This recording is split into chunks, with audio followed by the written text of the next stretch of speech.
அடுத்து பார்த்தீங்கன்னா இந்த பித்தளை சம்மந்தப்பட்ட இதை பார்க்க போகிறோம். பாருங்கள் இங்கே பாருங்கள், பித்தளை எனக்கு காரில் டேஷ்போர்டில் வைக்கணும், இல்லை ஏதாவது எனக்கு ரிட்டன் கிஃப்ட் கொடுக்கணும் அப்படின்னு கேட்டிங்கன்னா கூட இது மாதிரி நமக்கு கிடைக்கும். இது வந்து மெட்டல் தாங்க, இது பித்தளை கிடையாது, மெட்டல் தான் இது. இதோட ரேட் பார்த்தீங்கன்னாக்கா 50 ரூபா வருது. இல்லை எனக்கு காரில் வைக்கிறதுக்கு இன்னும் கொஞ்சம் எனக்கு பெருசு தேவைப்படுது அப்படின்னு கேட்டிங்கன்னா கூட இந்த பாருங்கள் பெருசு இருக்குது. இதோட விலை பார்த்தீங்கன்னா 100 ரூபா வரும்.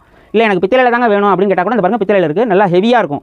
இது பார்த்தீங்கன்னா சைஸ் பார்த்தீங்கன்னா கிட்ட ஒரு 3 இன்ச்சு 3.5 இன்ச்சு வருங்க. இதோட விலை பார்த்தீங்கன்னா 150 ரூபா வரும். இது அடி பேஸ் வந்து நல்லா கழட்டிக்கலாம். இது நீங்கள் வீட்டில் பூஜை ரூம்லையும் வச்சுக்கலாம், நீங்கள் கார் டேஷ்போர்ட்லையும் வச்சுக்கலாம். இது பித்தளை தான், இதுதான் கோட்டிங். இது அடுத்து பார்த்தீங்கன்னா பித்தளையில் வேறு என்ன இருக்குது அப்படின்னு பார்த்தீங்கன்னா இப்போ ஓம் விளக்கு நிறைய ட்ரெண்டிங்கில் போயிட்டுருக்கு. ஓம் விளக்கு இதோட விலை பாருங்கள் 300 ரூபா தான் பித்தளையில் ஓம் விளக்கு. அடுத்து பார்த்தீங்கன்னா பித்தளையில் கோமாதா. பித்தளையில் கோமாதாவில் நல்ல பெருசு வீட்டில் பூஜை ரூமில் வைக்கிறது நல்லா அம்சமாக இருக்கும். இங்கே நம்ம உள்ளூர் தயாரிப்பு, கை வேலைப்பாடு உள்ளது, சுத்தமான பித்தளை இது. ஆமாம், கிஃப்ட்டு நீங்கள் எனக்கு வச்சு கொடுக்கணும் அப்படின்னு கேட்டிங்கன்னா கூட இது மாதிரி இருக்குது. 1500 ரூபா. அதே இதிலே பார்த்தீங்கன்னாக்கா இந்த ஃபோட்டோஸ்லாம் இருக்குது பாருங்கள், அதாவது எல்லா சாமியும் போட்ட மாதிரி, எல்லா சாமியும் போட்ட மாதிரி, இதை பாருங்கள் எல்லா சாமியும் போட்ட மாதிரி. இதோட ரேட் பார்த்தீங்கன்னாக்கா 1800 ரூபா வருதுங்க.